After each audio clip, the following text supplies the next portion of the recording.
Good morning, football fans. Welcome to Hump Day. It's Wednesday, October 28th, 2020, and you are back on another edition of The Week That Was in the National Football League. As today, we will be taking a look at everything that took place in Week 7 of the 2020 NFL season, and whew! What a week this was, y'all. I know I sound like a broken record, but this may have been the best week of the entire season to this point. The two New York teams nearly got in the win column. A star quarterback gets benched after throwing 3 picks. And the ongoing saga that is the Dallas Cowboys, they continue the struggle. Tell you how they did against the Washington football team. Oh, and there was that instant classic on Sunday night where the Arizona Cardinals came up big and took down the big bad Seahawks. One receiver continued his streak. Another went for 200.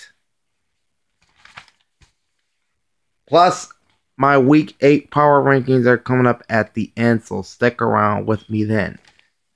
So, let's get right into the week that was in the NFL, week number 7. And we'll kick things off with Thursday Night Football. You had the New York Giants at the Philadelphia Eagles. The Giants coming in with a 1-5 record and ranked number 29 in my Week 7 power rankings, while the Philadelphia Eagles at 1-4-1 came in at number 23. And the Giants did outplay the Eagles in this game, but it was Philadelphia who takes it at the end by a final of 22-21. So now Philly goes to 2-4-1, and they will host that current dumpster fire known as the Dallas Cowboys on Sunday Night Football. While the Giants, the beat goes on for them. They fall to 1-6, and it gets no easier. Tom Brady and the Tampa Bay Buccaneers will be paying a visit to the Meadowlands on Monday nights. So let's kick things off with the Philadelphia Eagles, shall we? Carson Wentz went 25 of 43, completing 58.1% of his passes for 359 yards, 2 touchdowns, and 1 interception. He had a 91.1 quarterback rating. He also added 14 additional yards on 7 carries and a rush touchdown. Boston Scott had 12 rushes for 46 yards. 3 receptions for 46 yards, and he scored the game-winning touchdown for Philadelphia. Richard Rodgers, 6 catches, 85 yards on 8 targets. Travis Fulgham, 5 catches, 73 yards. Greg Ward had 5 catches for 42 yards on 6 targets. Pacing the defense, Alex Singleton had 5 tackles, 4 solo. Nathan Gary, 4 tackles, 1 sack. Brandon Graham, 3 tackles, 2 sacks. Or rather, 3 tackles, 2 solo. He had 1 sack, and he also forced the fumble in this game. And then Jalen Mills had 3 tackles, 2 solo, with 1 pass defensed and 1 interception. For the New York Giants, Daniel Jones was 20 of 30, completing 66.7% of his passes for 187 yards, 2 touchdowns, 1 interception, and a 91.9 quarterback rating, slightly higher than Carson Wentz. He also had 92 yards rushing on 4 carries, including an 80-yard run if he didn't trip at the 8-yard line, he would have scored a touchdown. Wayne Gallman Jr., 10 rushes, 34 yards, and a score, 5 receptions for 20. Sterling Shepard, playing in this game with a toe injury, had 6 catches for 59 yards and a touchdown on 8 targets. Evan Ingram, 6 catches for 46 yards on 9 targets, ran the ball twice for 3 more yards. Golden Tate had 1 catch in the entire game. It was a 39-yard touchdown. He was targeted twice. Blake Martinez led the Giants' defense with 7 tackles, 5 solo, and 1 pass defensed. Devontae Dennis, 5 tackles, and James Bradbury had 5 tackles, 1 pass defensed, and 1 interception. All right, looking at the offensive numbers on both teams, the Philadelphia Eagles had 442 yards to 325 for the New York Giants. Passing yards were more than a 2-to-1 clip to Philadelphia, 346 yards on 43 passes. New York had just 165 pass yards on 30 throws. Rushing yards favored the Giants. They had 160 on 23 runs. The Eagles had just 96 on 26 runs. Average yards per play was 6.41 yards for Philadelphia, 6.13 for the Giants. First downs favored the Eagles. They had 27 versus 17 for the Giants. Both teams struggled on third down. Philly was 4 for 13 at 30.8%. Giants were 3 for 10 at 30%. The Eagles were 1 for 2 on fourth down. Giants did not attempt a fourth down play. Philly's defense had 36 tackles, 16 solo with 3 sacks, 2 forced fumbles, 3 passes defensed, 1 interception, and no touchdowns. The New York Giants defense had 49 tackles, 34 solo with 3 sacks, no forced fumbles, 7 passes defensed, 1 interception, and no touchdowns. The Eagles were hit with 7 penalties for 75 yards. The Giants were flagged 9 times for 62. Time of possession favored Philadelphia, 32 minutes, 38 seconds. Giants, 27 minutes, 22 seconds. Closing line was Philadelphia minus 4.5. Margin ended up being 1 point. Your over-under was 44.5 points. Over-under at close was 44.5 points. Total points scored was 43, so the two teams nearly came close to that number. There was 767 yards and 122 offensive plays by the two teams, and a combined average yards per play of 6.29. I picked Philly to blow the Giants out, but as I said at the top, they were outplayed for the most part. I picked them to win 31-13, but you know, a win's a win no matter how ugly. So that's my first win straight up of the week. I did pick the Eagles to cover the 4.5 points, but since they won by 1, New York got the cover as the road underdog. And so I lost the ATS pick. Okay, now to the Sunday schedule. Starting off with the Buffalo Bills at the New York Jets. The Buffalo Bills came in with a 4-2 record. They had lost back-to-back games and were ranked number 14 in my power rankings. As for the New York Jets, only winless team in the NFL entering Week 7 at 0-6. They were number 32. The Jets may have played their best game of the season in Week 7, but it still results in an 18-10 loss to Buffalo. So the Bills snapped that 2-game losing streak. They go to 5-2, and they will host another struggling AFC East team in the New England Patriots. More on their game against San Francisco a little later on. The Jets, meanwhile, dropped to 0-7, and they better bring a lunch because they're going to have a long day at Arrowhead Stadium on Sunday as they faced off with the world champion Chiefs. Yeah, have fun. All right, let's start with the Bills. Josh Allen was 30 of 43, completing 70% of his passes, 307 yards, no touchdowns or interceptions, finished with an even 90 passer rating. Did run the ball effectively, 61 yards and 11 carries. Zach Moss, 7 rushes, 47 yards, 3 receptions for 25. Devin Singletary, 8 rushes, 29 yards, 2 receptions for 18. Cole Beasley had a pretty good game. Didn't score a touchdown, but he had 11 catches on 12 targets for 112 yards. Tyler Kroft, 4 receptions, 64 yards. Stephon Diggs, 6 grabs for 48 on 11 targets.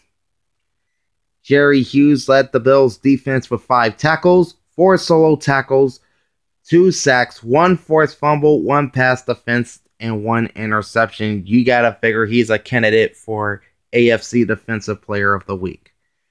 Jordan Poyer had 4 tackles, 2 solo, with 1 sack and 1 pass defense.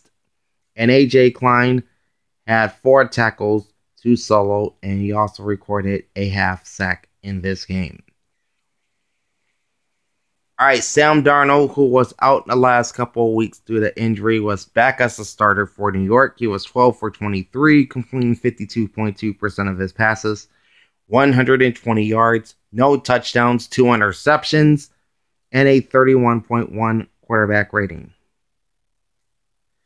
Frank Gore, 11 carries, 60 yards. LaMichael Pirine had 11 rushes for 39 and a touchdown, and 2 catches on 3 targets for 16. Denzel Mims, 4 catches, 42 yards on 7 targets. He was playing with a hamstring injury. Braxton Berrios, 4 catches for 35.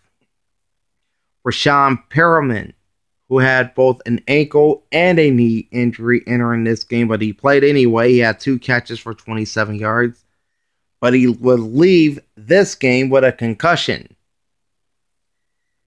Neville Hewitt led New York's defense with 10 tackles, 7 solo. Marcus May had 5 tackles, and then Avery Williamson had 4 tackles. Total yards, big advantage to the Buffalo Bills. They have 422 yards on 70 offensive plays. The Jets, 190 on 45 offensive plays.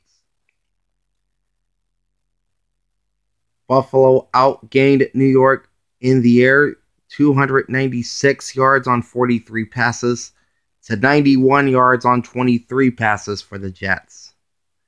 The Bills also had the edge in rushing, 126 on 27 carries versus New York's 99 yards on 22 carries. The Bills averaged 6.03 yards per play on offense, while the Jets only averaged 4.22. First downs were 26-17, advantage Buffalo. Third downs were a struggle for both teams in this game as well. The Bills were 3 for 11, that's 27.2%. Jets 2 for 8, 25%. New York did attempt a 4th down, which they did not convert. Buffalo did not have a 4th down play. The Bills defense had 33 tackles, 9 solo tackles, 6 sacks. That's 6 on Sam Darnold. 1 forced fumble, 6 passes defense, 2 of those coming from Dane Jackson. 2 interceptions and no touchdowns. The Jet defense had 49 tackles, 17 solo tackles, 2 sacks on Josh Allen, 1 forced fumble, 5 passes defense, 2 apiece from both Bless Austin and Pierre Desir. No interceptions and no touchdowns. Buffalo was flagged 11 times for 106 yards. Time of possession was 34 minutes and 33 seconds, so they won the time of possession battle in this game. The Jets were flagged 6 times for 49 yards. Their time of possession was only 25 minutes and 27 seconds. Closing line was Buffalo minus 10. Margin was 8 points. Over under at close, 46.5. The two teams combined for just 28 points. So this game finished well under that number. There was only 612 yards of offense on 115 offensive plays. Average yards per play combined by both teams was 5.32. I picked Buffalo to win in a rout 31-10, much like everyone else did. So we got the straight up pick correct. That's 2-0 for the week, and that's win number 68 for the season. I also picked Buffalo to cover the 10 points, but they won by only 8. So again, the Jets covered. So that's another loss. Puts me 0-2 and 42-50-1 against the spread this year. So both New York teams wound up covering their opponents this week and still losing straight up. That's crazy. All right. On we go to the NFC South. The Carolina Panthers at the New Orleans Saints. Panthers came in with a record of 3-3, and they were ranked at number 20 in my power rankings. The Saints were 3-2 going into the week and ranked number 6. This was a close game also, as these division games tend to be. Saints come away with the win, 27-24. They go to 4-2 on the season, and they play a late game in Chicago on Sunday afternoon, while the 3-4 Panthers will play Thursday night, or tomorrow night as I'm recording this on Wednesday morning. They will host the Atlanta Falcons on Thursday Night Football. All right, so let's start up with the Saints. Drew Brees was 29-36, completing 80.6% of his passes, 287 yards with 2 touchdowns, no interceptions, and a 118.4 quarterback rating, plus 3 rushes for 2 yards and a rushing touchdown. So he found the end zone 3 times in this game. Alvin Kamara, nearly 150 yards of offense for New Orleans, but no touchdowns. 14 rushes, 83 yards, 8 receptions for another 65. Latavius Murray had 11 rushes for 47 and a 9-yard catch. Marquez Callaway, 8 grabs, 75 yards. Traquan Smith, 4 catches, 54 yards on 4 targets. So each time he was targeted by Drew Brees, he caught the ball. Devontae Harris, 4 receptions, 46 yards, and a touchdown on 5 targets. Jarrett Cook, 3 receptions, 32 yards, and a target on 4 targets. Or rather, 3 catches, 32 yards, and a touchdown on 4 targets. That's what I meant to say. Chauncey Gardner-Johnson led the Saints defense with 5 tackles and 1 forced fumble. Marshawn Lattimore, 4 tackles, 2 solo. And then Marcus Williams had 3 tackles. For the Carolina Panthers, Teddy Bridgewater, who was a Saint and had to fill in for 5 games for the injured Drew Brees last year, led New Orleans to a 5-0 record, made his return to the Superdome and looked pretty sharp. 23 of 28, completing 82.1% of his passes, 254 yards with 2 touchdowns and no interceptions. He had a higher passer rating than Brees at 128.3. Carried the ball twice for 10 yards as well. Mike Davis was held in check, 7 rushes, 12 yards, 5 receptions for 24 more. DJ Moore, 4 receptions, 93 yards, 2 touchdowns on 5 targets. Robbie Anderson, 6 catches, 74 yards on 8 targets. Curtis Samuel, playing with a knee injury, had 6 receptions for 48 yards on 6 targets. And he also scored a 5-yard rushing touchdown. Shaq Thompson led the Panthers defense with 7 tackles, 1 solo. Darius Taylor, 6 tackles. And Tahir Whitehead had 5 tackles for the Carolina Panther defense.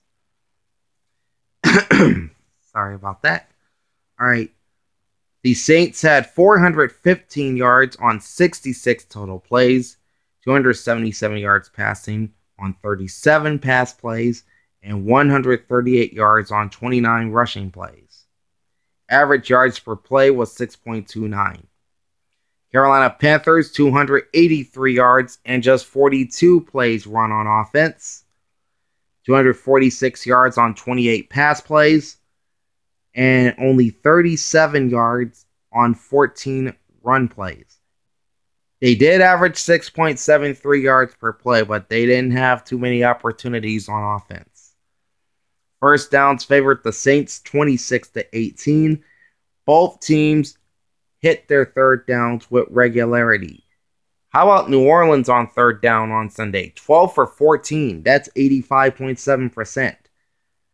Carolina not too shabby themselves. 6 for 9 for 66.7%. There was not a 1 fourth down conversion in this game by either team. Saints defense logged 32 tackles, 19 solo, with 1 sack on Teddy Bridgewater. No forced fumbles, 1 pass defense, no touchdowns, no interceptions. The Panthers defense recorded 43 tackles, 16 solo, 1 sack on Drew Brees, 1 forced fumble, 2 passes defense, no touchdowns or interceptions. The Saints were penalized 6 times for 50 yards. Carolina had 1 penalty the entire day for 5 yards. Time of possession favored New Orleans. They possessed the ball for 34 minutes, 41 seconds, nearly put them in ball hawk territory. Carolina only held it for 25 minutes and 19 seconds. Closing line was New Orleans minus 6.5. Margin was 3 points. Over-under at close was 50.5. This game just finished over that mark at 51. The two teams combined for 698 yards of offense on 108 plays. Average yards per play by both teams combined was 6.46. Picked the Saints to win 31-26. So that may be 3-0 in my straight-up picks, and that's win number 69 in that department.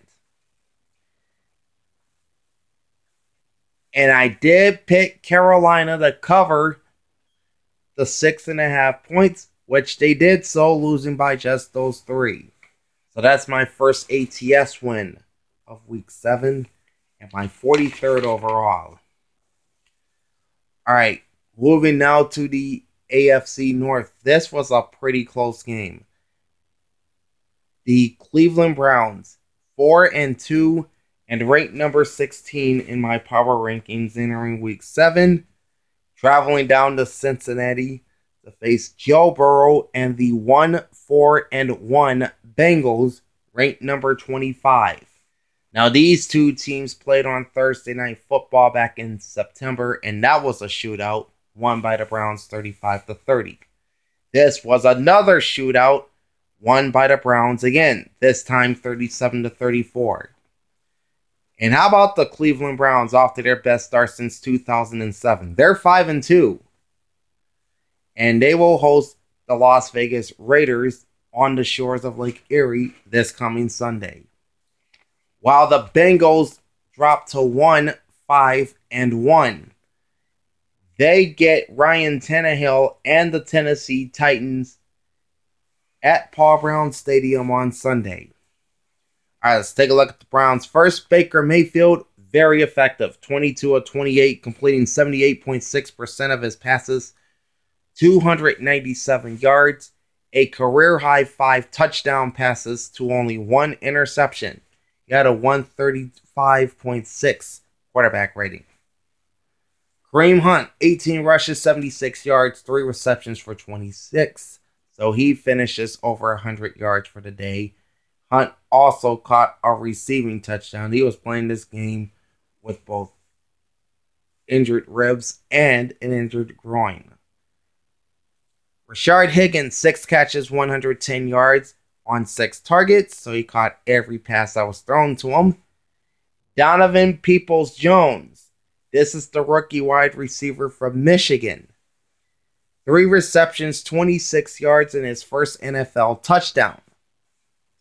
Harrison Bryant had 4 catches, 56 yards. He scored twice.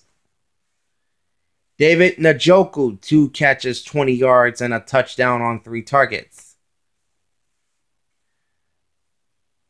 And I mentioned Donovan Peoples-Jones. He was brought in because Odell Beckham Jr., who did not record a catch in this game, left with a season-ending knee injury, so We won't be seeing OBJ again in 2020, unfortunately. Ronald Morrison Jr. led Cleveland's defense with 6 tackles, 3 solo, with 1 sack, 1 pass defensed. B.J. Goodson, 5 tackles, 3 solo tackles, 1 pass defense, plus an interception. Andrew Sendejo, 5 tackles, 4 solo, and then this is who I forgot to put in on my offensive numbers initially. That's Jarvis Landry, who is now going to be the top receiver due to OBJ being gone for the year. Landry had 5 catches for 48 yards on 6 targets. He ran twice for 4 yards and even completed a pass for 19 yards. So he records a quarterback rating of 118.8. As for Cincinnati, Joe Burrow, the rookie from LSU, number 1 overall draft pick, he did pretty well himself. 35 of 47, completing 74.5% of his passes. He throws for a career-high 406 yards with 3 touchdowns and 1 pick and a 112.5 quarterback rating. And if the 3 touchdown passes weren't enough, Burrow had 6 rushes and 34 yards, plus a 4th touchdown. This is a rushing score. Tyler Boyd completed a 16-yard pass in this game. He had a 118.8 quarterback rating. So you got 2 receivers complete passes in the same game. That's pretty rare that happens. Giovanni Bernard, 13 rushes, 37 yards. He had 5 receptions for 59 and a receiving touchdown. Tyler Boyd, in addition to completing that 18-yard pass, had 11 catches for 101 yards and a touchdown on 13 targets. A.J. Green, 7 catches, 82 yards. T. Higgins, 5 catches for 71 and a touchdown, plus a 7-yard run. Josh Bynes led the Bengals defense with 4 tackles, 1 solo. Jermaine Pratt, 4 tackles, 2 solo.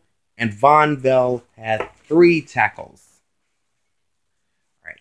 The Browns had 398 yards. They ran 51 total plays. 316 passing yards on 29 plays and 82 yards on 22 run plays. They averaged 7.9 yards per play. The Bengals had 468 yards and ran 69 plays on offense. 387 yards on 48 passes, 81 yards on 21 runs. They averaged 6.78 yards per play. First downs favored the home team, that would be the Bengals. They had 31, while the Browns had 23. And both were pretty good on third downs in this game. 6 for 9 for Cincinnati, 66.7%. And a very impressive 5 for 7 for Cleveland at 71.4%. The Browns did not have a 4th down play. The Bengals converted their 1 4th down in this game. You had 53 tackles, 32 solo from the Browns defense, including 2 sacks of Joe Burrow, 1 forced fumble, 2 passes defense, 1 interception, and no touchdowns. From the Bengals defense, you got 29 tackles, 7 solo, no sacks or forced fumbles, 2 passes defense, 1 interception, and no touchdowns. Cleveland was flagged 5 times for 40 yards, Cincinnati 7 for 45, and time of possession favored the Bengals. They held the ball for 32 minutes 55 seconds, whereas the Browns had it for 27:05. Closing line was Cleveland -4, margin was 3 points. Over under at close was 50. These two teams shot over the total again. 71 points in this game. And 136 total points in the 2 games this year. Both Browns victories. There was 866 yards of offense in this second matchup, with 120 offensive plays and a combined average yards per play of 7.22. So both teams moved the ball effectively in this game. I picked the Browns to win 27-20, and I also picked them to cover. I won the straight up pick, but lost the pick against the spread.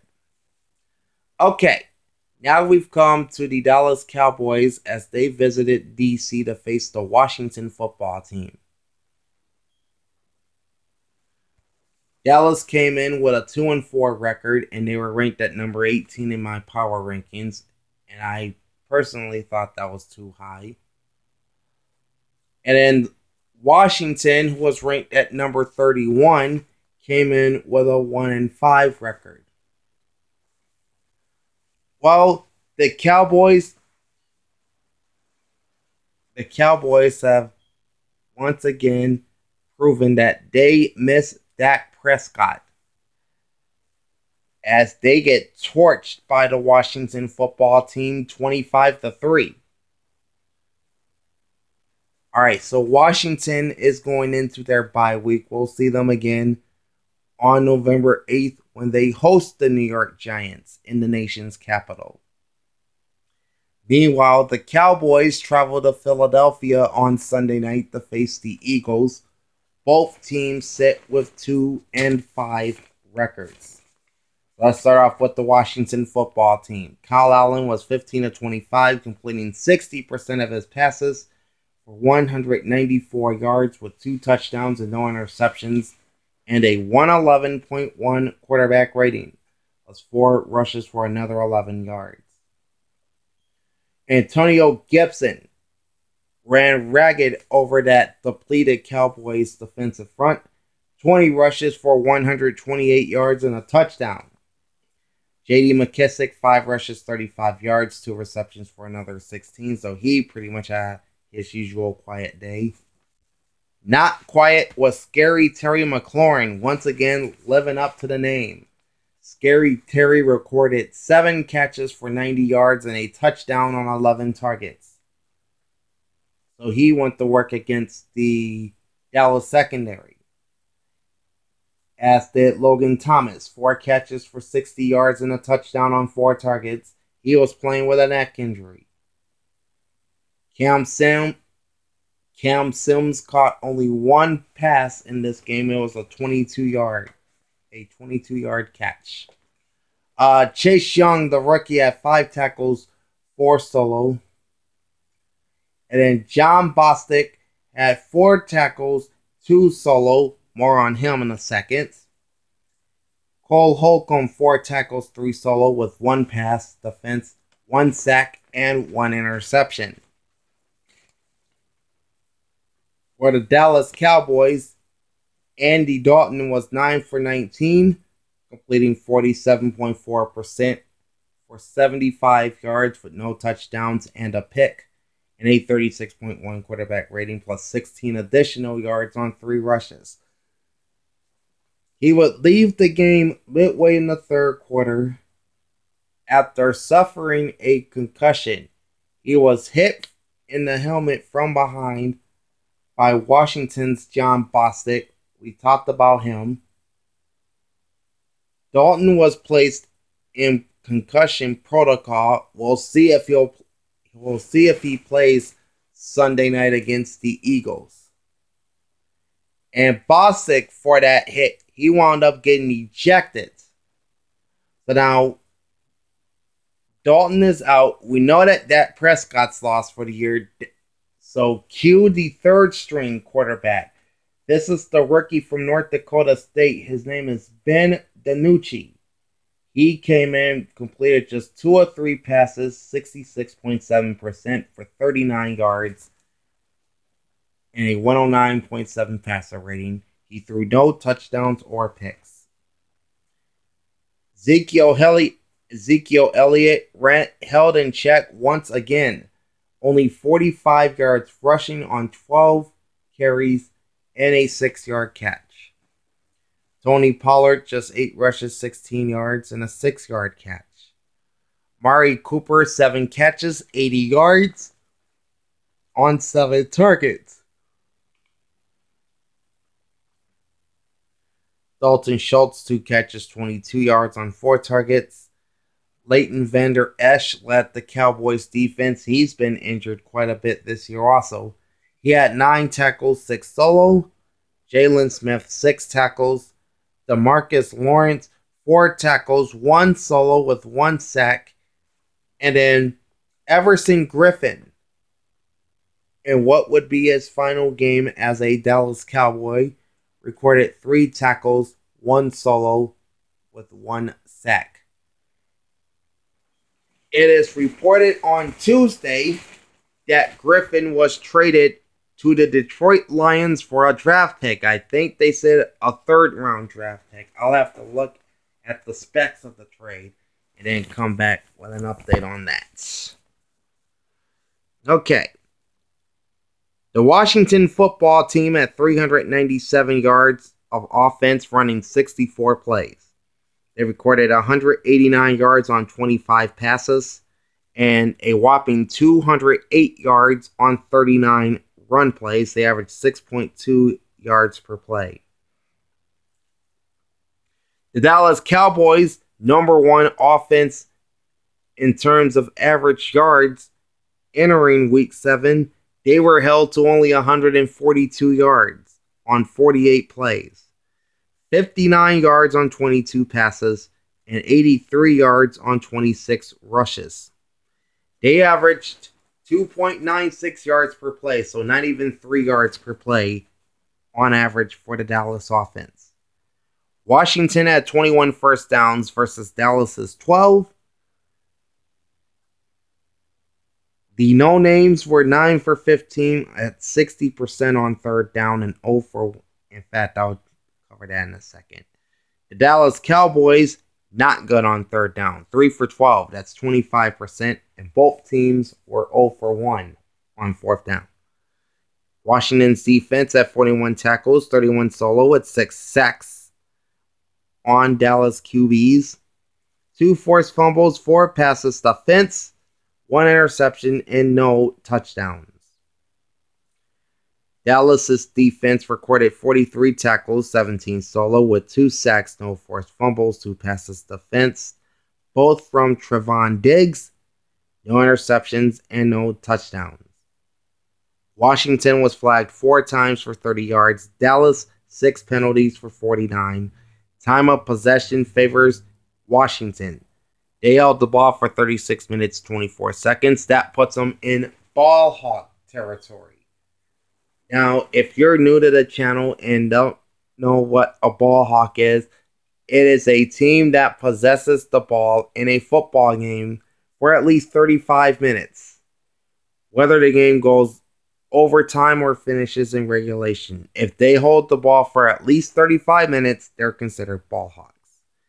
The Cowboys only had the ball for 23 minutes and 36 seconds. So again, not many opportunities. Only 48 yards, and they only totaled 142 yards off of those plays. Or 48 plays and 142 yards is what I meant. Closing line was Washington -1. Margin was 22 points. Over under at close, 44.5. Nowhere near that number by both teams, just 28 points. So this finishes under. And no offense, well, at least from one team. 539 yards on 112 offensive plays. Average yards per play is 4.81 by the two teams. And that's because the Cowboys just simply couldn't move the ball. I picked Washington to win 24-20, and I was unsure at the time on who was going to win against the spread. I ultimately picked Washington, and I'm pretty happy I did because they ended up winning this game big. All right. Next up, the Detroit Lions at the Atlanta Falcons. Lions come in at 2-3, Falcons at 1-5. They were ranked 21st. The Lions were in my power rankings. The Falcons were ranked 27th.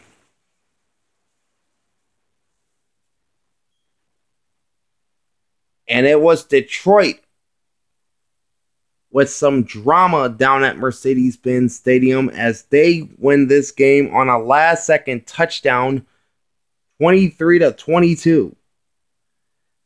So that's back-to-back wins for the Lions since their bye week. They are back at 500 with a 3-3 record, but they are about to be tested.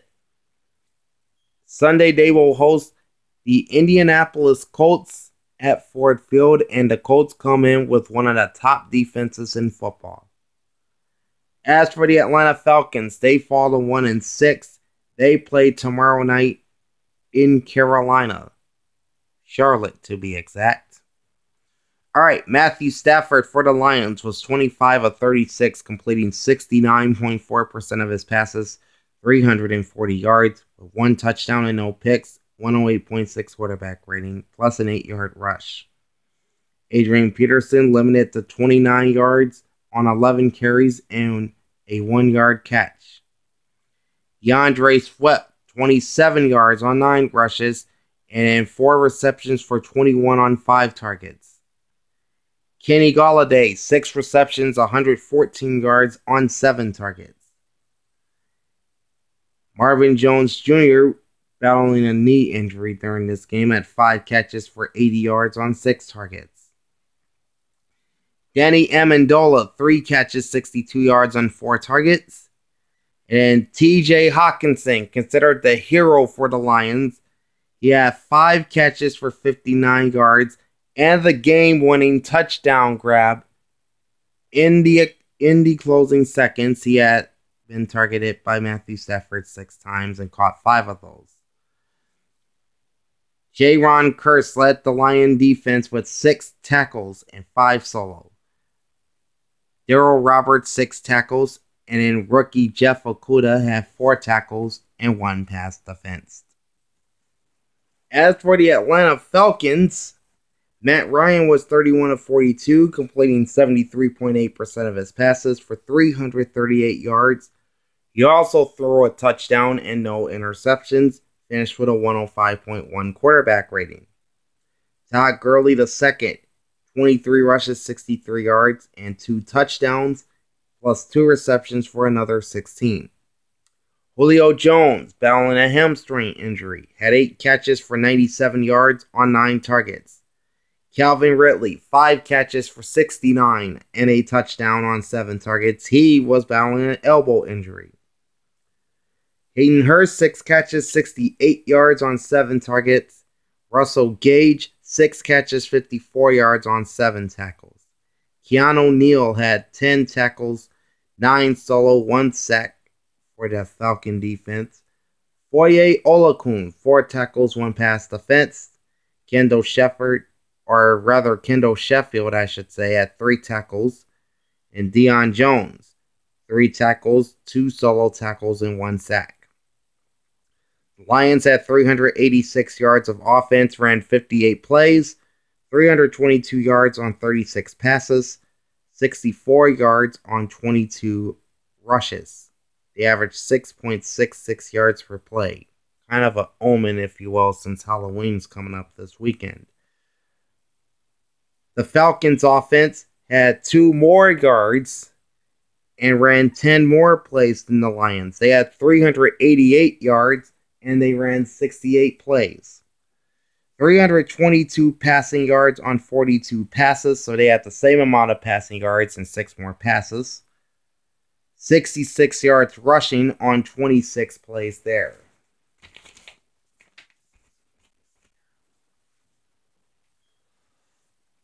Average yards of play for the Falcons was 5.71. First downs also favored the Falcons at 26-21. Falcons converted 7 of 14 on 3rd down, that's 50%. Lions, 3 of 10 for 30%. 4th down attempts, Detroit 0 for 1, Atlanta 1 for 2. Lions defense, 43 tackles, 17 solo, 2 sacks, both by Romeo Alcara, 2 forced fumbles, 2 passes defensed, no interceptions, and no touchdowns.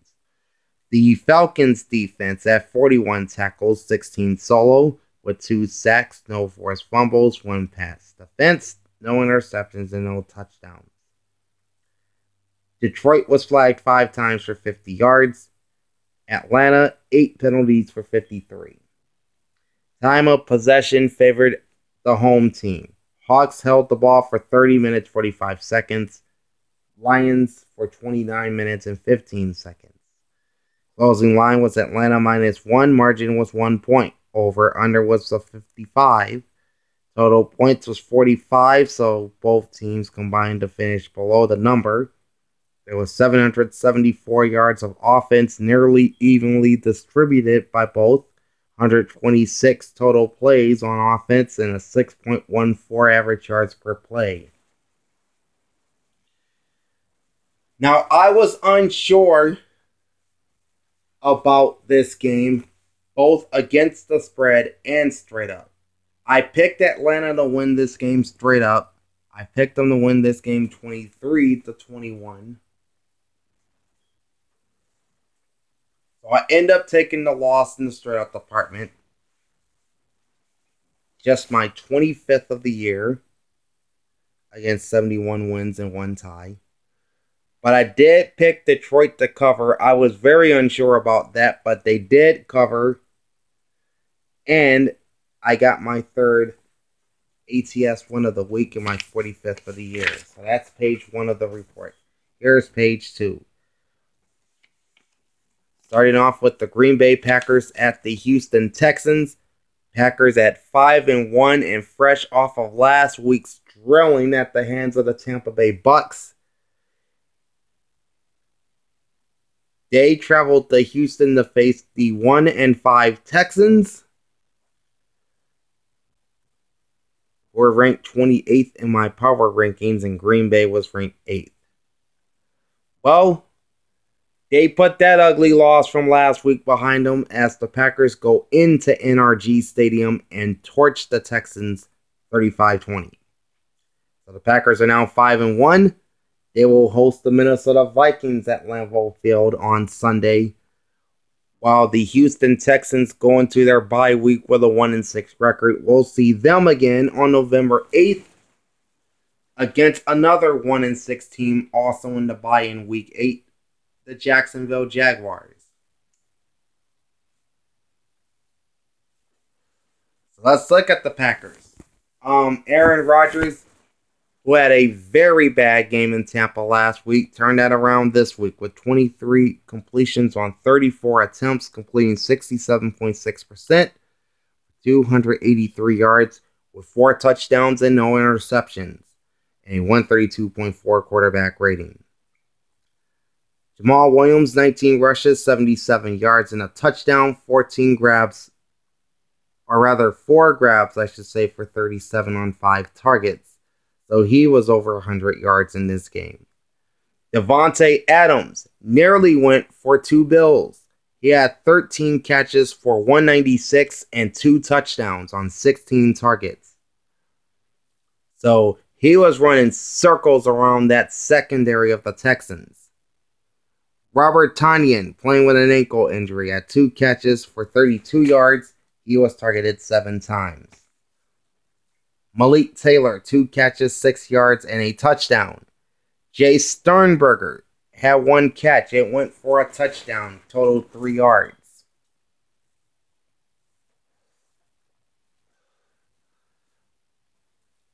Kamal Martin had 6 tackles to lead the Packers defense.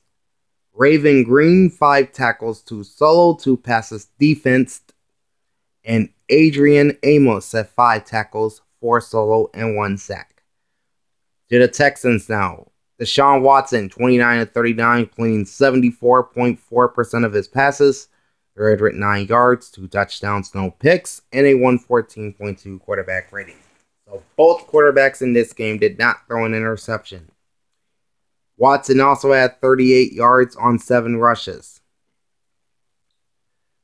David Johnson, near 100 yards in this game, 14 rushes for 42, and 4 catches for another 42, plus a touchdown grab on 4 targets. Randall Cobb, 8 receptions, 95 yards on 10 targets. Brandon Cooks, 7 receptions, 60 yards on 9 targets.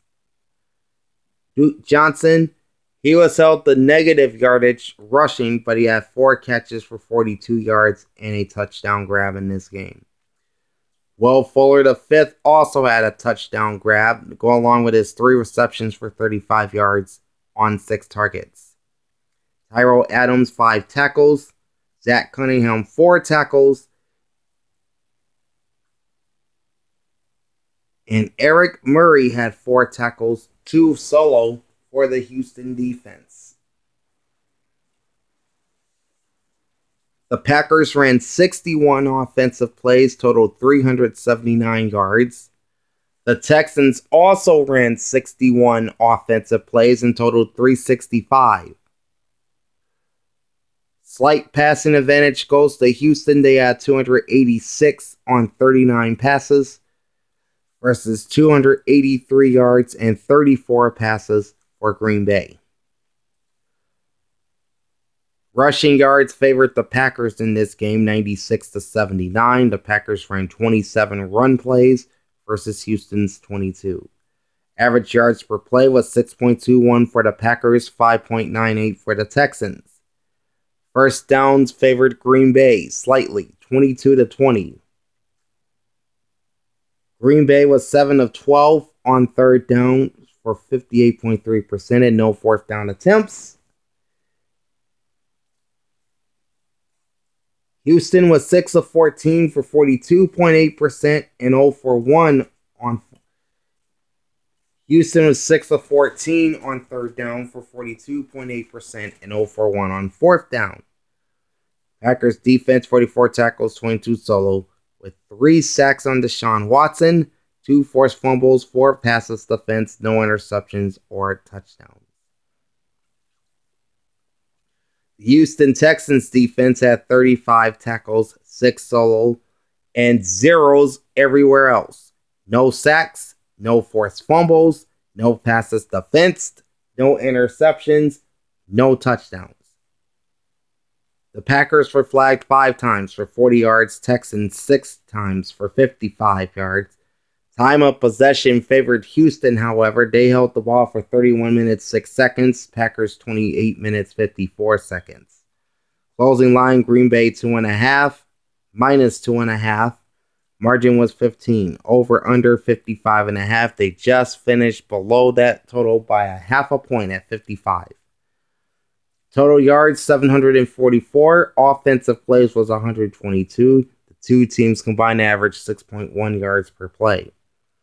I picked the Packers to win 34-24 and to cover the 2.5 points, which they did so with ease.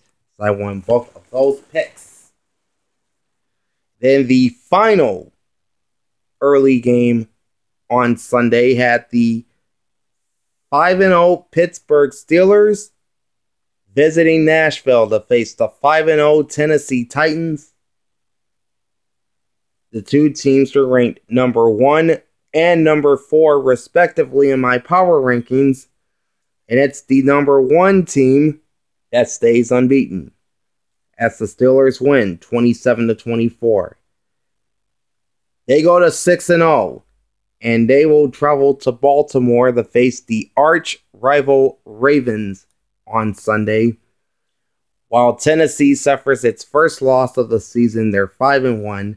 They will visit the Cincinnati Bengals. Big Ben Roethlisberger was 32 of 49, completing 65.3% of his passes for 268 yards, with 2 touchdowns and 3 interceptions, and a 67.4 quarterback rating. So yeah, those interceptions, as I always say, they will drag down your entire average. It will drag down your quarterback rating as well.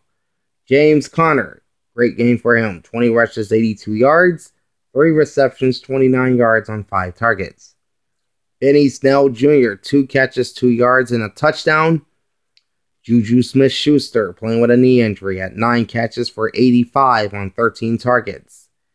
Deontay Johnson, he was one of the go-to guys for the Steelers. 9 catches, 80 yards. He found the end zone twice. He was targeted 15 times by Big Ben. Eric Ebron, 6 catches, 50 yards on 8 tackles.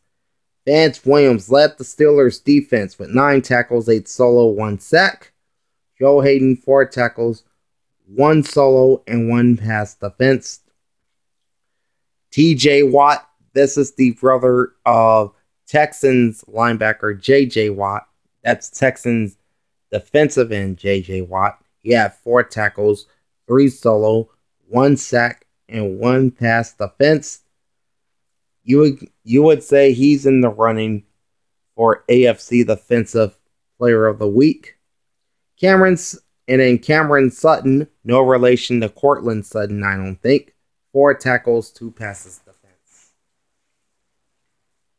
For the Tennessee Titans, Ryan Tannehill, 18 of 30, completing 60% of his passes, 220 yards with 2 touchdowns and no interceptions, and a 104.9 quarterback rating, plus 3 rushes for 5 yards.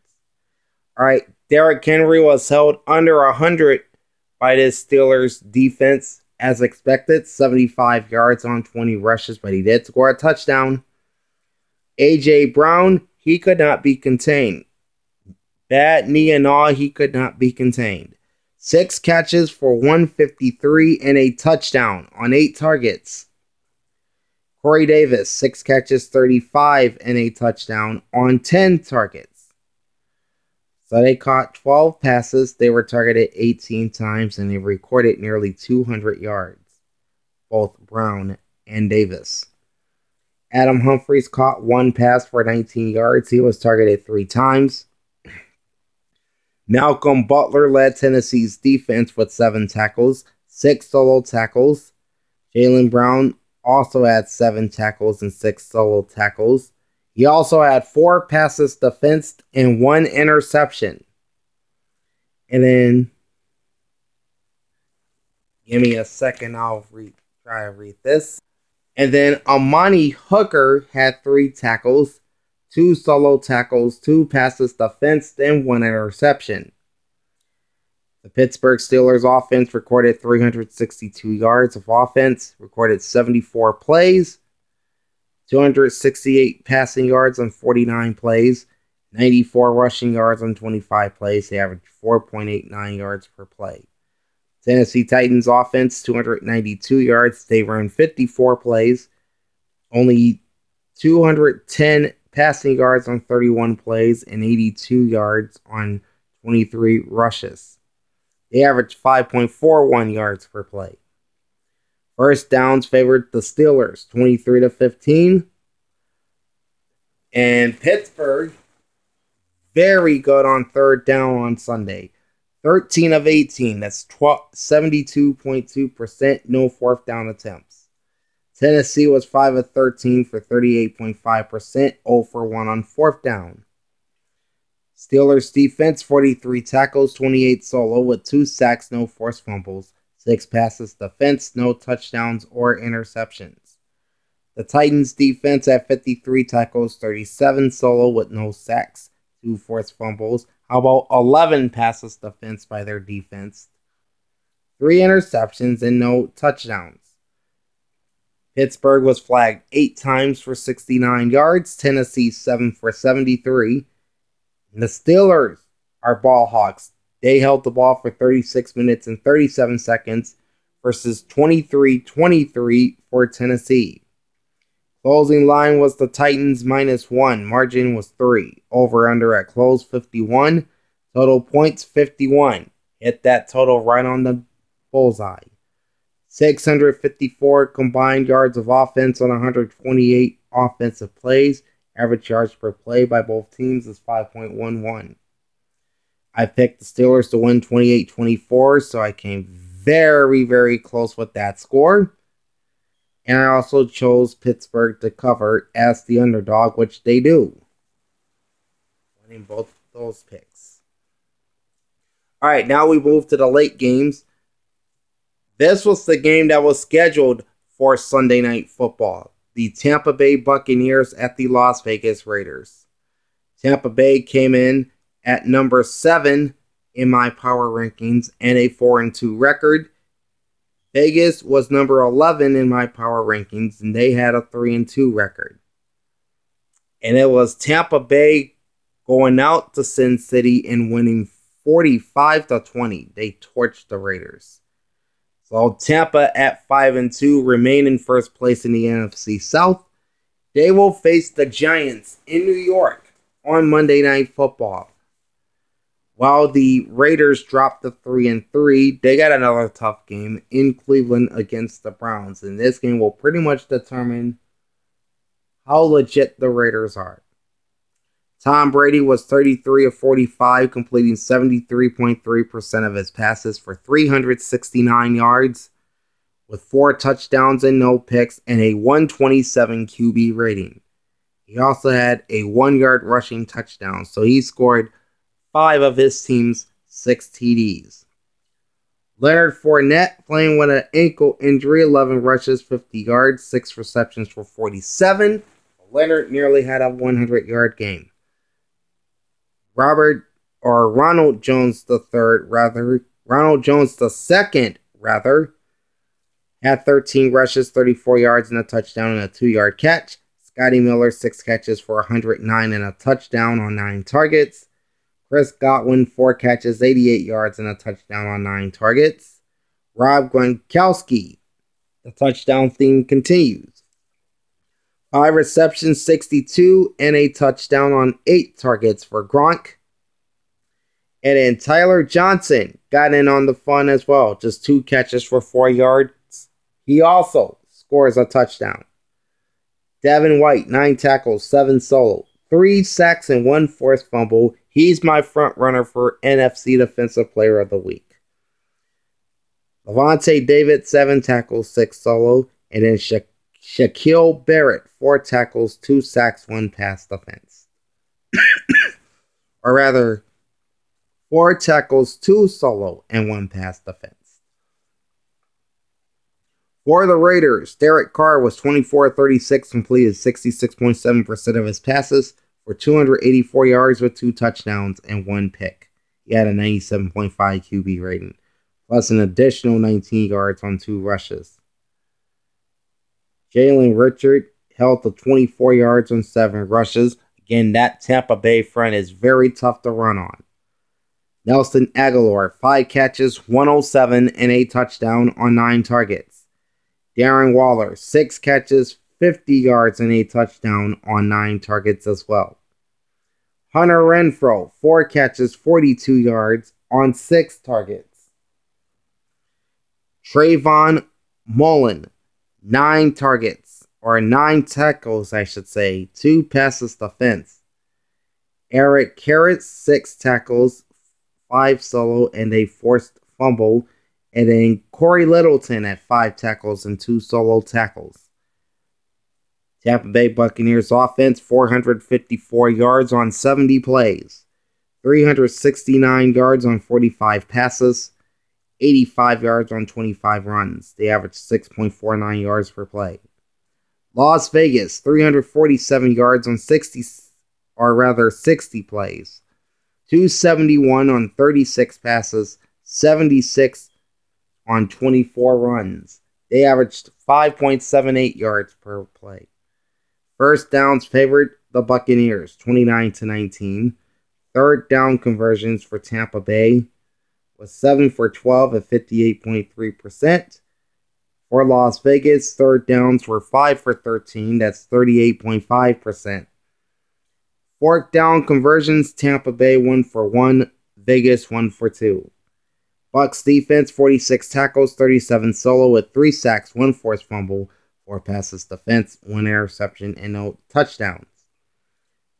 The Raiders had 49 tackles, 25 solo, no sacks, 1 forced fumble, 3 passes defense, no interceptions, and no touchdowns.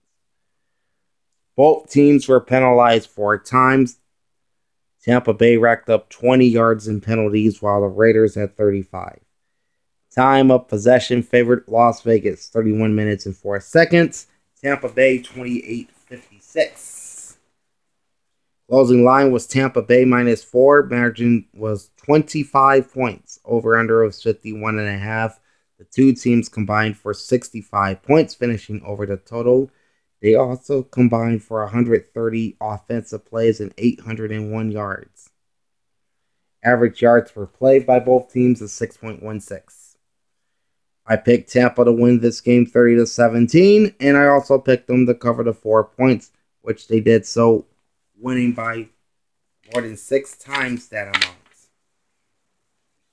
All right, on to the LA Chargers, 1-4 and a number 26 ranking in my Week 7 power rankings. They were home against the Jacksonville Jaguars, who had a 1-5 record and was ranked 30th in my power rankings. Chargers win this one 39-29. So that's win number 2 on the Justin. So that's win number 2 for Justin Herbert. Or not Justin Herbert, it's number 2 for the Chargers. And number 1 overall for Justin Herbert. They next play on Sunday in Denver as the Chargers go to 2-4. Jacksonville goes into their bye at 1-6. They will face the Houston Texans in 2 weeks. The aforementioned Justin Herbert, 27-43, clean 62.8% of his passes for 347 yards, with 3 touchdowns, no interceptions, and a 111.3 passer rating. He also added 66 yards on 9 rushes and a rushing touchdown. Easton Stick threw a pass in this game, went for 4 yards and an 83.3 quarterback rating. Joe Reed, 2 rushes, 14 yards, and a rushing touchdown. Keenan Allen, 10 catches, 125 yards on 13 targets. Jalen Guyton, 2 catches, 84 yards, and a TD. Justin Jackson, 5 rushes, 12 yards, 5 receptions for 41. Virgil Green had a 26-yard touchdown grab, his only catch of the game. He would leave with an ankle injury, and it is reported that he may go on injured reserve. So this would be big for the Chargers to lose him. Donnie Partham Jr., 22-yard receiving touchdown, his only catch of the game. Rayshawn Jenkins led LA's defense with 7 tackles, 6 solo tackles. Linval Joseph, 3 tackles, 1 solo. And give me a second. Uchenna Nwosu, NWOSU, 3 tackles, 1 solo, and 1.5 sacks. For Jacksonville, Gardner Minshew II, 14-27, completing 51.9% of his passes for 173 yards, 2 touchdowns, no interceptions, quarterback rating of 96.7. 4 rushes for 21 yards added to that. James Robinson had the 4 rushes for... No, he did not have the 4 rushes for 21 yards. He had way more than that. James Robinson had 22 rushes for 119 yards, 4 receptions for 18 yards. He had a rushing touchdown and a receiving touchdown. And as a receiver, he was targeted 6 times. Laviska Shenault Jr., 3 catches, 44 yards on 3 targets. James O'Shaughnessy, 3 catches, 32 yards. Chris Conley at 1 catch. It went for a 28-yard touchdown. Justin Jones?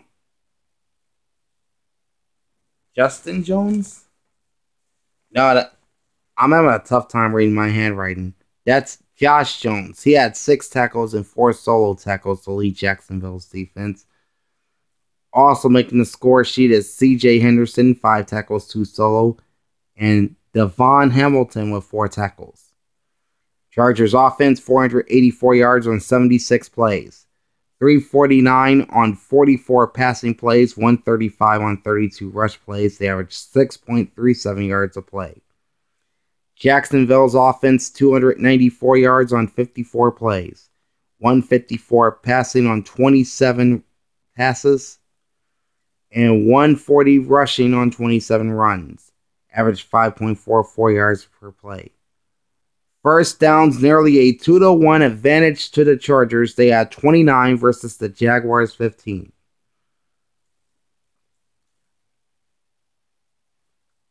Chargers were 6 of 14 on 3rd down at 42.8% with no 4th down attempts.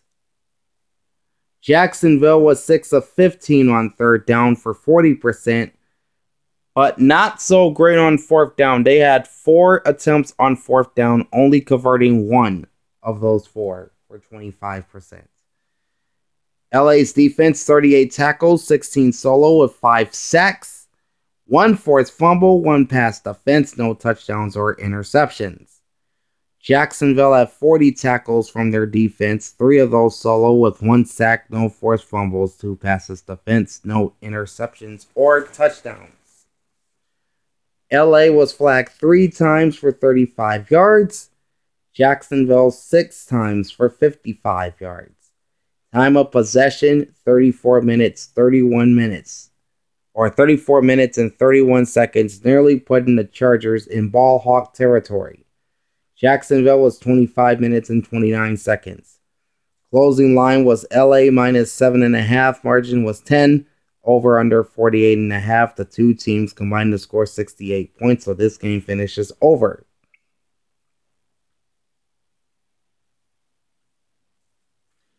There were 778 yards of offense and 130 offensive plays. The two teams combined to average 5.98 yards per play.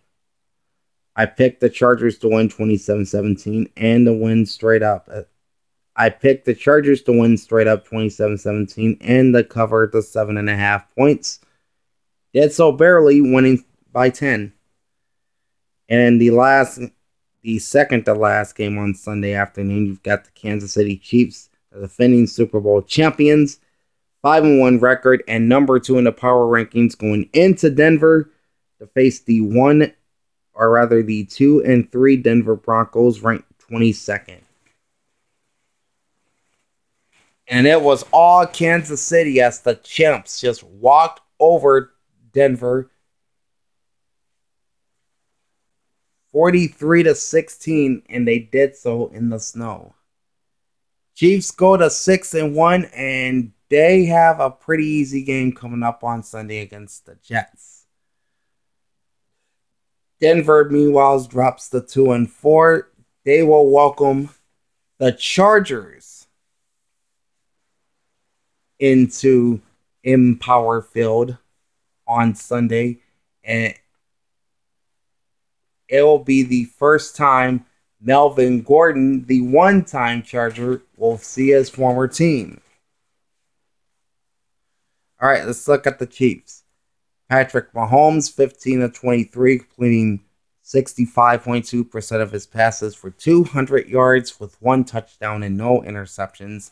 Quarterback rating of 107.2. Chad Henne, 2 for 2 for 100%, 13 yards, no touchdowns, no interceptions, 93.8 quarterback rating. He also scored a rushing touchdown, although he recorded negative yards rushing. Clyde Edwards-Helaire, rookie from LSU, 8 rushes for 46 yards and a touchdown and a 17-yard catch. All right, Le'Veon Bell, we told you a couple of weeks ago he was released by the Chiefs, or released by the Jets and signed with the Chiefs. He made his presence felt in his KC debut with 6 rushes for 39 yards. McCole Hartman, 2 receptions for 57 and a 13-yard run. Tyreek Hill, 6 catches, 55 yards, and a touchdown on 10 targets. Nick Keiser, 2 receptions for 36. Daniel Sorensen, 7 tackles, 5 solo, 1 pass defense. He also had a 50-yard interception return for a touchdown in this game. That was in the second quarter. Javarius Ward, 7 tackles, 5 solo, and a sack. And then the Honey Badger, Tyrann Mathieu, finishes with 5 tackles, a pass defense, and an interception. All right, Drew Lock for the Denver Broncos. He just did not have it on Sunday. 24 of 40, he completed 60% of his passes.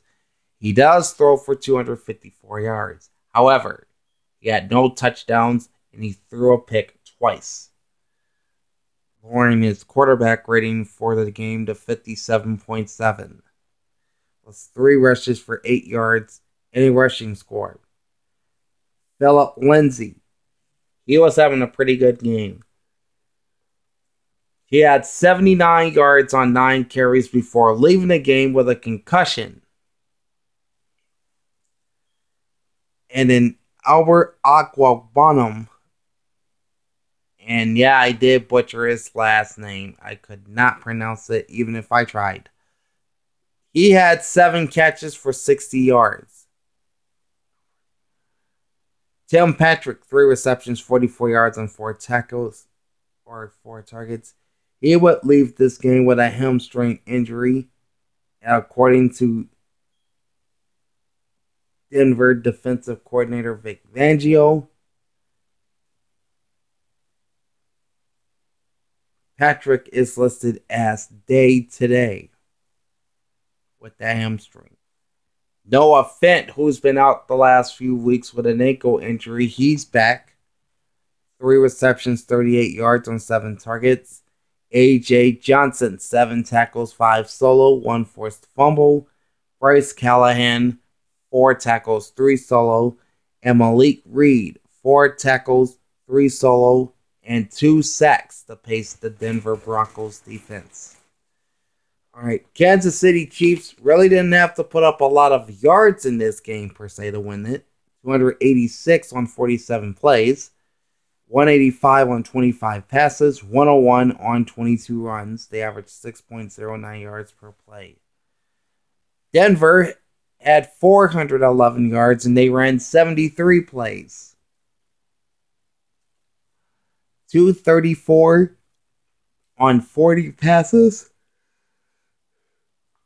234 on 40 passes and 177 on 33 runs. They averaged 5.63 yards per play. First downs favored the Broncos, 24-17.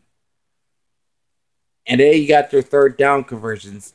Denver converted 5 of 14 for 35.7%, whereas the Kansas City Chiefs on third down, 0 for 8. That is not a typo, folks. 0 for 8. And no fourth down attempts for the champs. Denver was 0 for 2 on fourth down. So late game situations, not the strong suit in this game for either team, especially the Chiefs on third down. The Chiefs defense had 52 tackles, 36 solo, with 3 sacks, 2 forced fumbles, 5 passes defense, 2 interceptions, and of course, the interception return for the touchdown by Sorensen, the lone defensive touchdown scored in the NFL this week. Kansas City was flat once for 15 yards. Average, and their time of possession was 26 minutes, 36 seconds. Denver Broncos defense, 37 tackles, 24 solo, 4 sacks on Patrick Mahomes, 2 forced fumbles, no passes defense, no interceptions, and no touchdowns. They recorded 5 penalties for 34 yards, and they win the time of possession battle as they held the ball for 33 minutes and 24 seconds. Closing line was Kansas City -7. Margin was 27.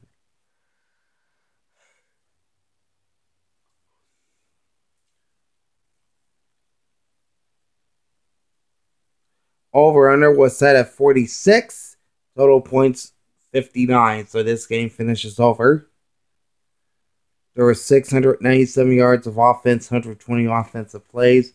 Average yards per play, 5.81.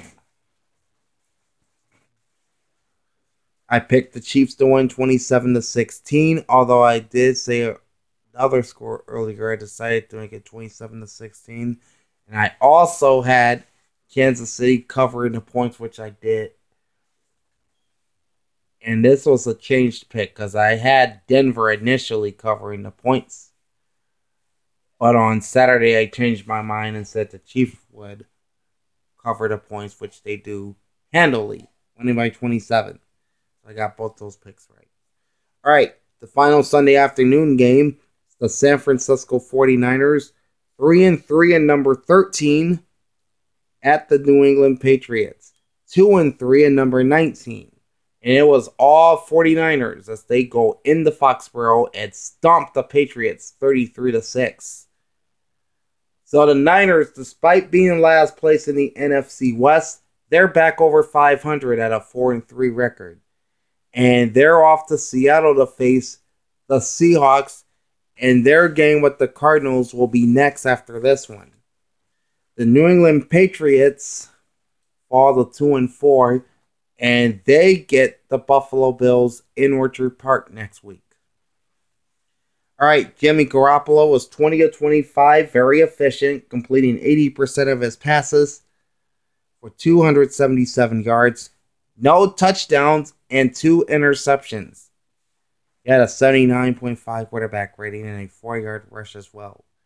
Jeff Wilson Jr., 17 rushes, 112 yards, 3 touchdowns, and 2 receptions for another 8 before leaving the game with an ankle injury. He was then since placed on injured reserve. Kyle Juszczyk, 1 reception for 18 yards. He had 4 rushes and 18 yards and a touchdown. Brandon Ayuk, the rookie, with 6 catches for just 10 yards, or not 10 yards. He had 115. George Kittle, 5 receptions, 56 on 7 targets. Deebo Samuel, 5 receptions, 65 yards, 3 rushes for 7. He leaves the game with a hamstring injury and will be sidelined for the Niners' next 2 games. We're talking this coming Sunday in Seattle and 1 week from tomorrow at home against the Green Bay Packers. Deebo Samuel will not be on the field for either of those games.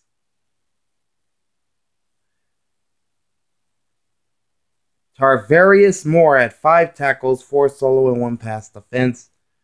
Marcel Horner had 5 tackles, 4 solo. Brett Warner, 3 tackles, 1 pass defense, and an interception. And Jamal Taylor with 3 tackles, 2 passes defense, and 2 interceptions. Oh, by the way, that was Marcel Myers, not whatever I just said earlier.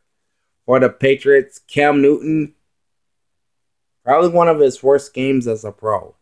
9 of 15, completing 60% of his passes for just 98 yards with no touchdowns and 3 interceptions. He finishes with a 39.7 quarterback rating. He also ran the ball 5 times for 19 yards. He would be benched by Bill Belichick in the 3rd quarter. And then Jarrett Stidham would come in and play for the 4th quarter. He was 6 for 10, completing 60% for 64 yards with no touchdowns and a pick. And a 39.2 passer rating. And 2 rushes for 3 yards. Damian Harris, 10 rushes, 58 yards, and a 12-yard catch. Jacoby Myers, 4 catches, 60 yards. Rex Burkhead, 4 rushes, 12 yards, 3 receptions for 35. Jonathan Jones, 7 tackles. Devin McCourty, 6 tackles, 4 solo, a pass defense, and an interception. Adrian Phillips, 6 tackles, 5 solo. All right. The 49ers had 467 yards of offense. They were in 62 plays. 270 passing on 25 throws. And 187 rushing on 37 runs. They averaged 7.53 yards a play. Patriots had 241 yards of offense on 47 plays. 147 on 25 passes. 94 on 22 runs. They averaged 5.13 yards per play.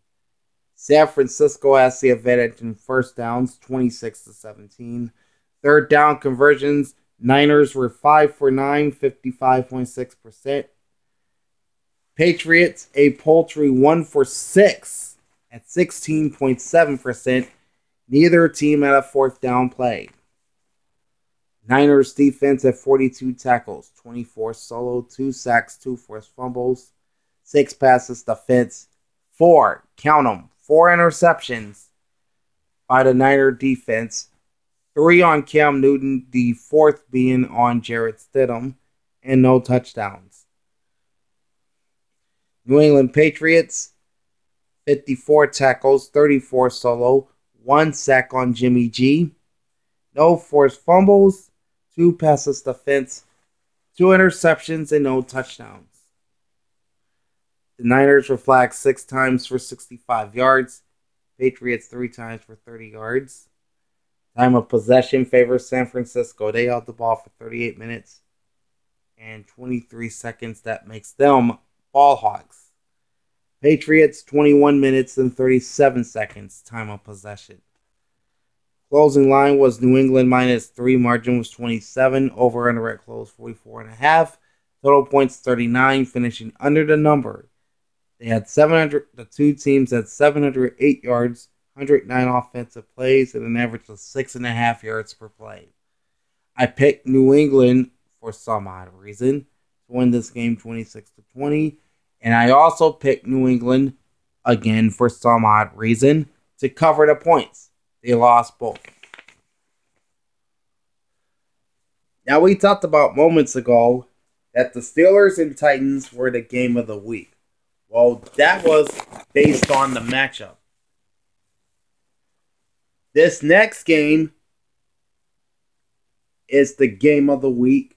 Perhaps maybe even the game of the year based on the actual play on the field. And that's the Seattle Seahawks, who are a perfect 5-0 and ranked number 3 in my Week 7 power rankings, traveling to State Farm Stadium in Glendale to face the 4-2 Arizona Cardinals, ranked number 9. Now, Seattle has owned State Farm / University of Phoenix Stadium, having winning 6 of the 7 games in this stadium since 2013. That 7th game, of course, ended in a tie. Well, that streak's over, as the Arizona Cardinals showed the heart of a champion and took down the undefeated Seahawks 37-34 in overtime, and there were stretches where it looked like Seattle was going to win again. Not on this night, though. Arizona goes into the bye week with a 5-2 record. We'll see them again on November 8th when they host Tua Tagovailoa and the Miami Dolphins. The Seahawks suffer their first loss of the season, drop to 5-1, and they will host the 49ers up at CenturyLink on Sunday. And there are a couple of streaks that were snapped in this game as well. So stick around for this. Starting off with the Arizona Cardinals.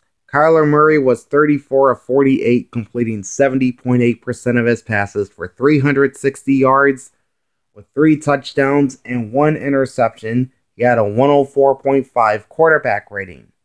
He also ran the ball 14 times for 67 yards and scores yet another rushing touchdown. I think this makes 6 on the year for Kyler.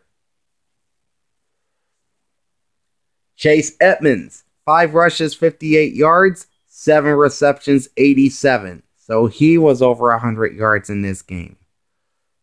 Kenyon Drake had 14 rushes for 34 yards and a 7-yard catch. He left this game in the fourth quarter with an ankle injury, and according to ESPN's Adam Schefter, he will miss a few weeks. So it looks like he will not be back after the bye when Arizona hosts Miami. DeAndre Hopkins, injury concerns of his own. He has an ankle problem. He had 10 catches for 103 yards and a touchdown on 12 targets. And then you got Larry Legend himself, Larry Fitzgerald. 6 receptions for 62 yards on 8 targets. And Fitz continues his consecutive game streak with at least 1 catch, which is now at 250. So he's getting closer to Jerry Rice's record of 274. closer and closer by every single game. Christian Kirk, 5 catches, 38 yards, 2 touchdowns. Dare I call him Captain Kirk? Buda Baker all over the defense for Arizona once again with 11 tackles, 8 solo tackles, a pass defense, and 1 interception. He was your reigning NFC Defensive Player of the Week for Week 6. Dre Kirkpatrick had 10 tackles and 1 pass defense. Patrick Peterson, a.k.a. P squared, 3 tackles, 2 solo, 2 passes defense, and an interception. And I usually don't mention kickers here, but Zane Gonzalez, we gotta give him his due. He was 3 for 4 on his field goal attempts, including the game-winning 48-yarder with 20 seconds left in overtime. And with that game-winning field goal,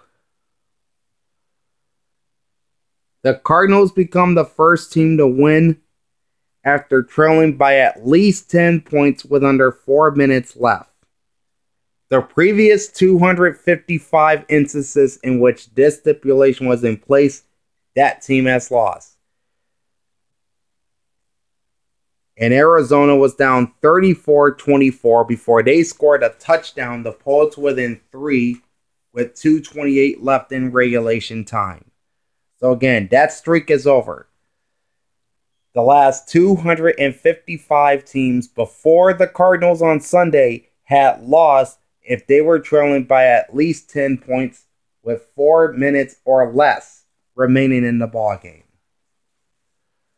For the Seattle Seahawks, Russell Wilson was 33 of 50, completing 66% of his passes for 388 yards. So yeah, they let Russ cook. He threw 3 touchdowns. Maybe they let him cook too much, because he also threw 3 interceptions. Finishes with an 84.4 passer rating, plus 6 rushes for 84 yards. Carlos Hyde had 15 rushes for 68 yards and a touchdown, 3 receptions for 8. Chris Carson, 5 rushes, 34 yards, and a 7-yard catch before leaving the game with a mid-foot sprain. And according to NFL Network's Ian Rappaport, Carson is considered as week to week. So this may be bothering him for quite some time.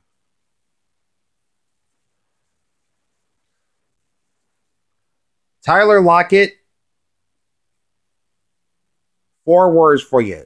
The dude went off.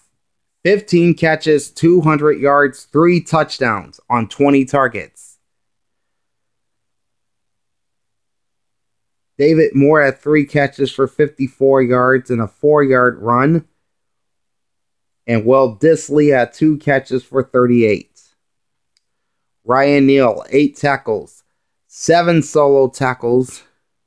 Bobby Wagner, a fixture on this Seattle defense, 7 tackles, 3 solo.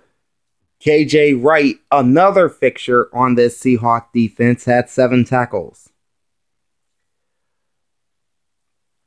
This is the Seahawks' first loss to the Cardinals in Arizona since 2012. As I said, they were unbeaten in their last 7. 6 wins in that Sunday night tie. I think it was back in 2017 or 2016, one of them. And this is the first time that Seattle has lost in a 1-score game since 2011. They had won the previous 30 games, decided by 1 score or less, dating back to the start of 2012. So there's another streak that was broken. And if you want offense, man, there was a ton of it in this game. The Arizona Cardinals had 519 yards on 81 plays, 360 yards on 48 passes, 159 yards on 33 runs, and they averaged 6.41 yards per game. The Seattle Seahawks had 572 yards on 80 plays, 372 yards on 50 passes, and an even 200 yards on 30 runs. They averaged 7.15 yards per play.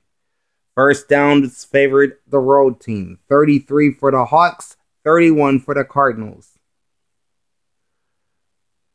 Third downs were pretty even with each other. 5 of 12 for Arizona, 41.7%. 5 for 13 for Seattle at 38.5%.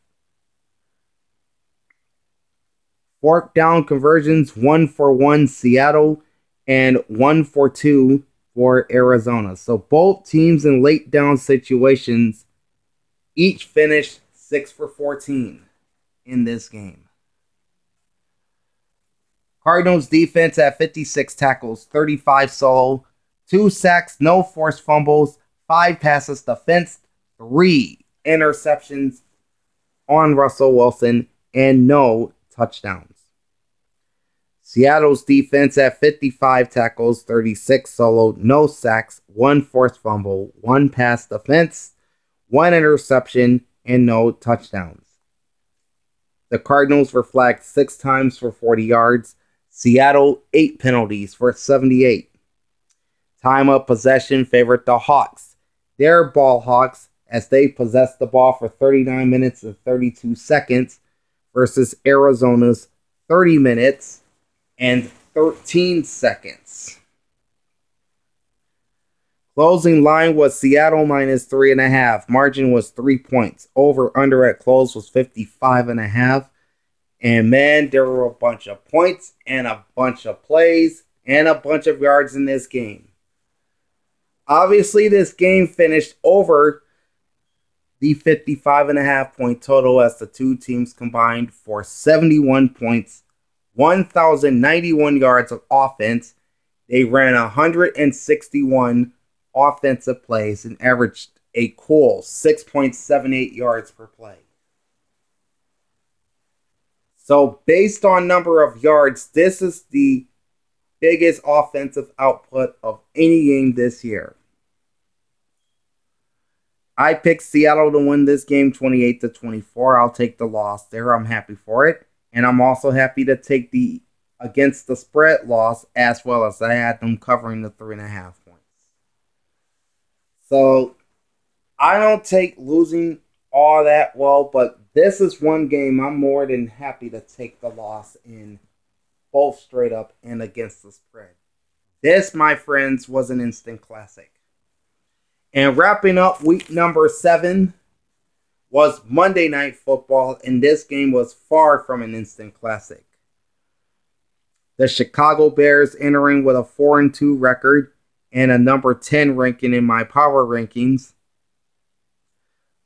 traveled to SoFi Stadium in Inglewood to face the Los Angeles Rams, also 4-2, but ranked number 12.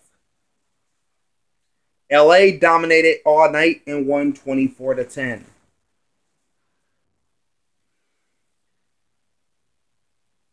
All right, take that back. The Bears were 5-1 going into this game.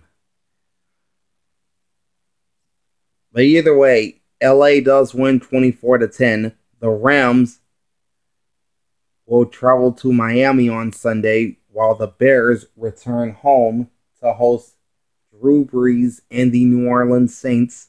Both teams are now 5-2. Start off with the Rams. Jared Goff was 23 of 33, completing 69.7% of his passes, 219 yards with 2 touchdowns and no interceptions, and a cool 108 quarterback rating. Plus 1 yard rushing on 4 attempts. Darrell Henderson Jr., playing with a thigh injury, has 15 carries, 64 yards, 2 receptions for 13. Malcolm Brown, 10 rushes for 57 and a touchdown. Josh Reynolds, 4 catches, 52 yards and a TD on 8 targets. Gerald Everett, 4 catches, 28 yards and a TD on 5 targets. Cooper Kupp, 6 catches, 43 yards on 6 targets. So every time he was thrown to, he caught the ball. Troy Hill, 4 tackles, 1 sack, 1 pass defense. Leonard Floyd, 4 tackles, 2 solo, and 2 sacks. And then Jalen Ramsey, 4 tackles, 1 pass defense, and an interception. For the Chicago Bears, Nick Foles, 28 of 40, completing 70% of his passes for 261 yards, no touchdowns, and those 2 interceptions, which lowered his QB rating to 66.8. David Montgomery held to 48 yards rushing on 14 attempts, 5 catches for 21.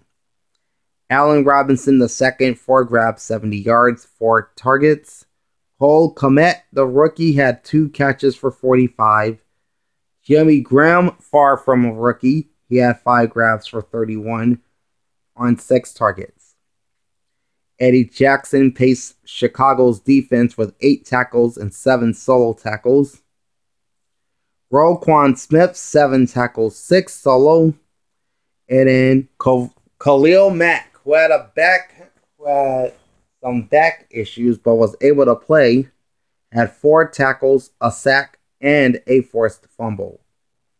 LA Rams offense had 371 yards, 67 offensive plays. 210 yards passing on 33 plays, 161 yards rushing on 34 runs. They averaged 5.54 yards per play. The Chicago Bears offense had 279 yards on 57 plays, 230 yards on 40 passes, only 49 yards on 17 rushes, and they averaged just 4.89 yards per play. First downs favored Los Angeles, 24-14. Both teams struggled a bit on third down, 4 of 13 for LA, 30.8%, no fourth down attempts. Chicago, 4 for 14 on third down, 28.6%.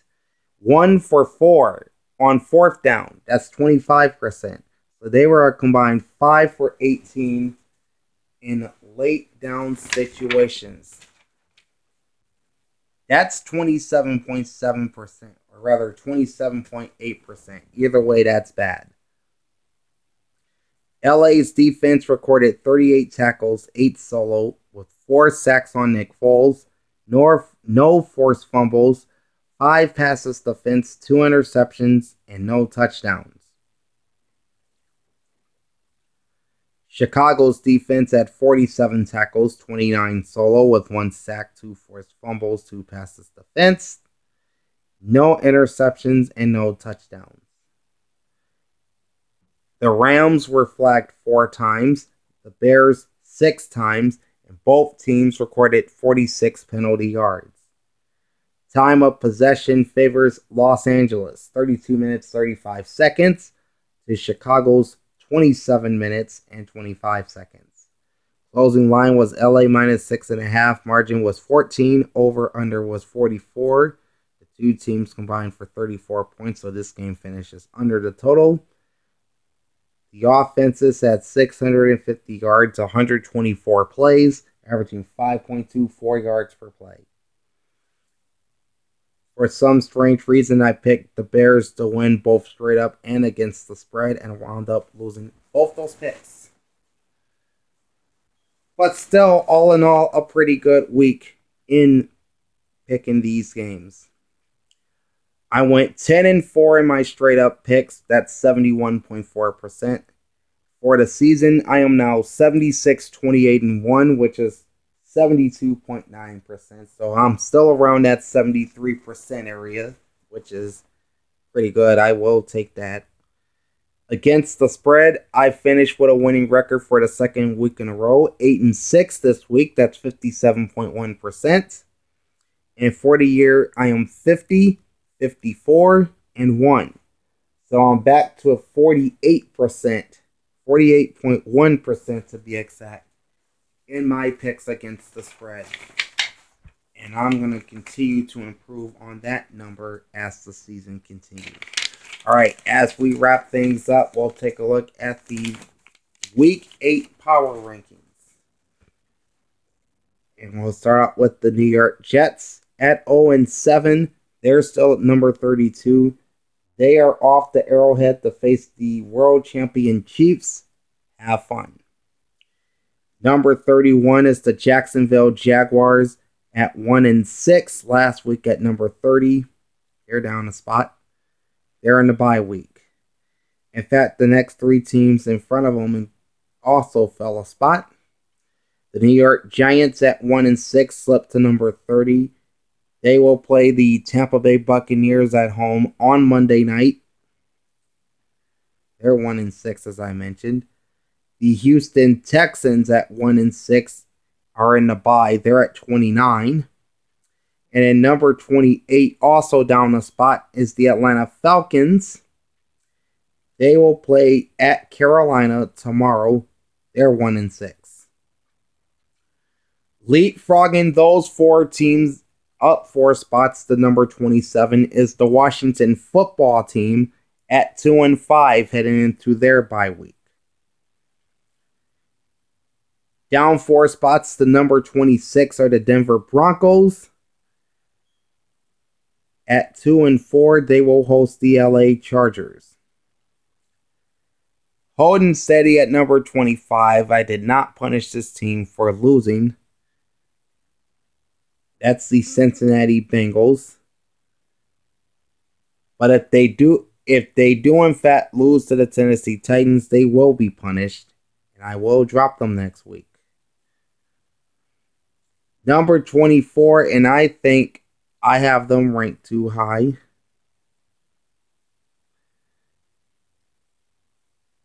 Are the Minnesota Vikings at 1-5.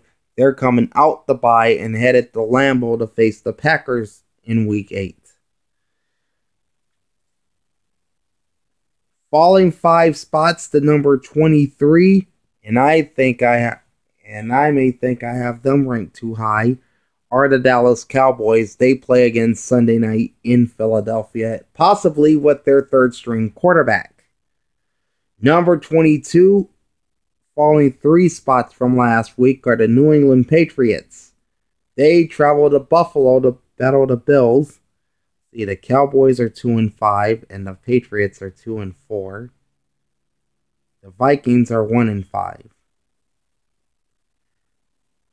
At number 21, slipping a spot, although playing the Saints tight, are the Carolina Panthers. They're 3-4.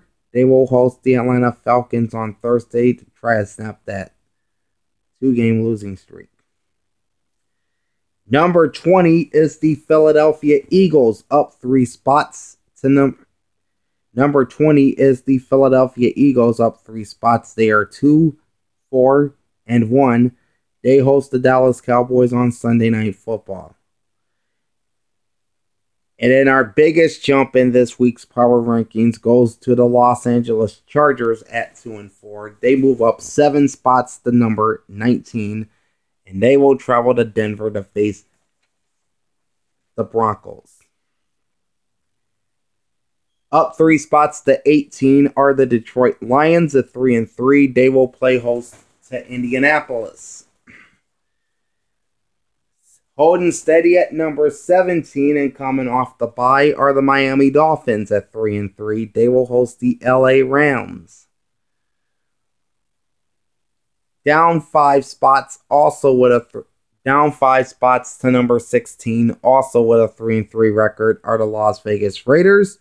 They travel to Cleveland. Holding steady at number 15 for a second straight week are the Indianapolis Colts at 4-2. They go into Ford Field to face the Detroit Lions. The only team that fell from the top 10, falling 4 spots to number 14, are the 5-2 Chicago Bears. They will host the Saints on Sunday. Up 3 spots to number 13, also with a 5-2 record, the Cleveland Browns. They will play host to the Raiders. Jumping 2 spots to 12 with a 5-2 record, the Buffalo Bills, home against New England.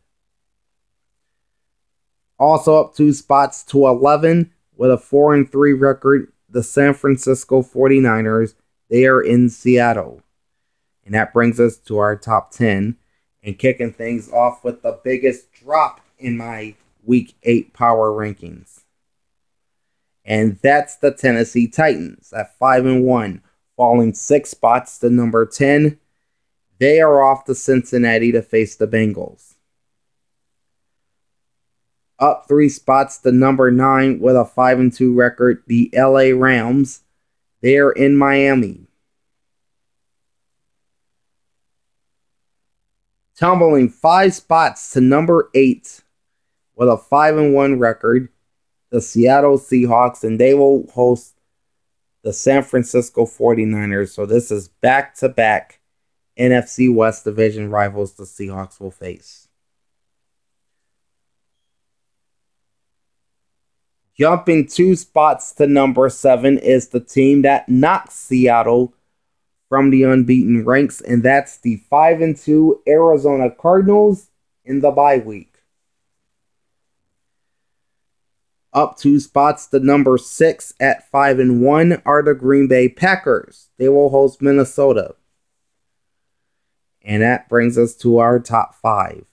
Inching up a spot to number 5 with a 4-2 record are the New Orleans Saints. They travel to Chicago. Jumping 3 spots to number 4 with a 5-2 record are the Tampa Bay Buccaneers. They will face the New York Giants at the Meadowlands on Monday night. And then the top 3 are all AFC teams. Up 2 spots to number 3 with a 5-1 record and fresh off the bye are the Baltimore Ravens.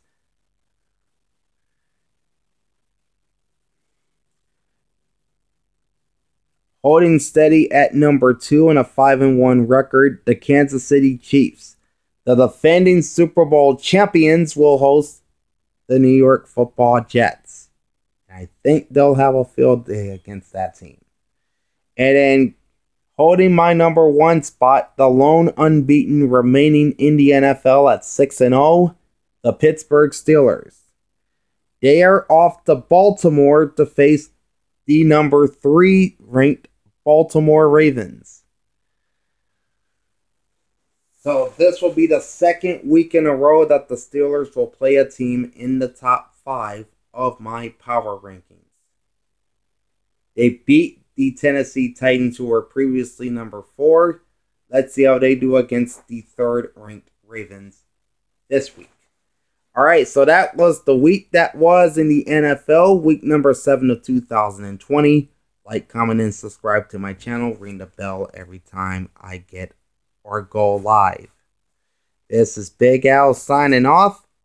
Enjoy the pigskin, folks. I'm about to go to work on my week 8 preview. I'll have my Thursday night pick up tomorrow, and then I'll pick the remaining games on Friday. So be on the lookout for that. Anyway, Big Al signing off.